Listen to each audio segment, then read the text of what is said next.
So you most definitely saw SpaceX IPO'd recently. And after the stock went public, it hit an all-time high of about $225, which is an insane number for SpaceX. But over the last 3 days, it has dropped down to about $150 as of recording. And this drop in the stock has turned Elon Musk back into merely a billionaire instead of a trillionaire. And this stock drop made total sense because SpaceX doesn't have any reason to be valued at $1 trillion whatsoever. Like, please tell me, what does SpaceX do that warrants it being worth $1 trillion?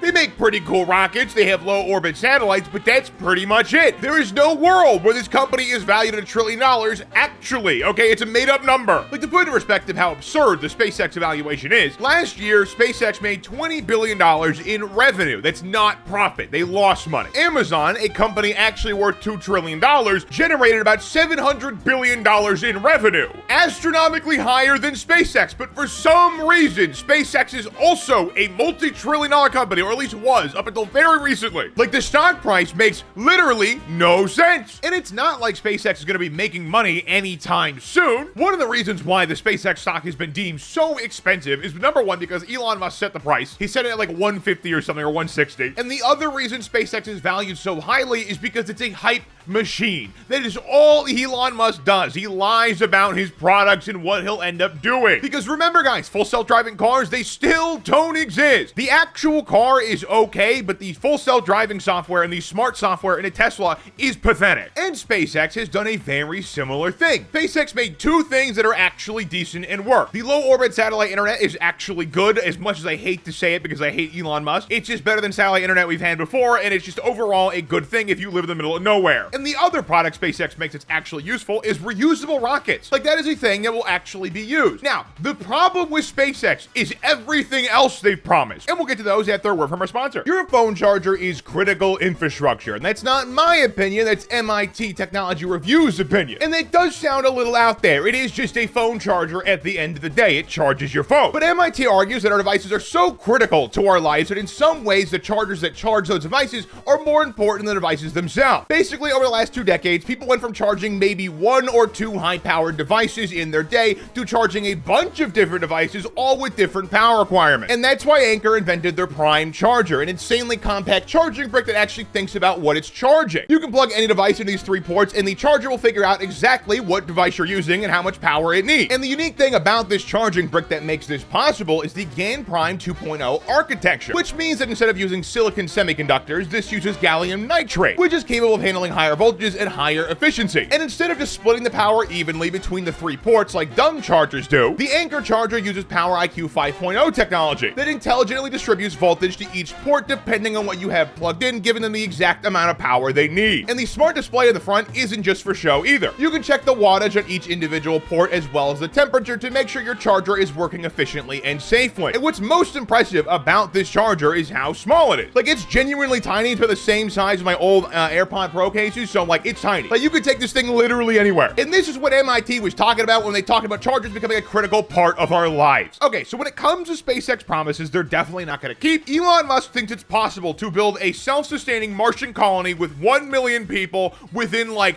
what, 100 years or something stupid? Whatever the amount of time is, it doesn't really matter because it's not going to happen. There is no chance that SpaceX and Elon Musk successfully make a Martian base with 1 million people on it. There's just no shot. Mars literally has no ozone layer or anything, so you just get blasted with radiation constantly. We don't know what that would do to a person, even in protection. The soil on Mars is more like glass shards ground up into a fine powder. It's not dirt, it's rock. Like, this stuff would be useless to build on, build with, and use for food. Like, it's not dirt. And you'd have to build entire structures to house 1 million people on the planet. And like, with what equipment? You have to ship everything from Earth. And it's like a 6-month journey minimum to Mars from Earth. Like, this is just not going to happen. At least when he lied about full self-driving cars, there was like a reasonable chance that could happen, right? But a self-sustaining Martian base with 1 million people on it won't even happen in Elon Musk's lifetime. At least the full self-driving cars were somewhat believable. Now, besides the Martian base, there's also the XAI factor of SpaceX that gives it some value for some reason, even though that company just lost money before it merged. Like, XAI is just a money loser. I don't even know why it's included as like a positive thing. And honestly, we all know how overhyped AI is. Okay, it's a joke at this point. Like, it is so obvious this tech has not generated any any value whatsoever. So we don't need to talk about the XAI part of SpaceX too much, because we all know it's bloated and overvalued already. But the other part of SpaceX that's also kind of tied to AI, unfortunately, that gave it value in the eyes of like really stupid investors is space data centers. You see, space is a vacuum. There's no air in space. So if something gets hot in space, there's nowhere for the heat to go because there's no air to move the heat. So to have a space data center, you would need a data center with something like 50 to 100 times the surface area for cooling than actual compute. So imagine that big one in Arizona, like 5 times the size. That's what you would need to put into space to make this all work. It's not gonna happen. You just can't cool computer components when they're directly in the sun, and also when there's no air or anything to cool them down. And the craziest part about SpaceX going public is that even though it's public, Elon Musk gave himself total control over the company, and people invested in this company. So Elon Musk made his own shares Class B shares, which sounds like they would be worse, but they're actually worth 10 votes. So if you buy a Class A share, a normal share, your single share gets you 1 vote. So unless Elon Musk owns less than 10% of the company, he effectively controls it at all times. And in my opinion, he'll probably bring down the company with him because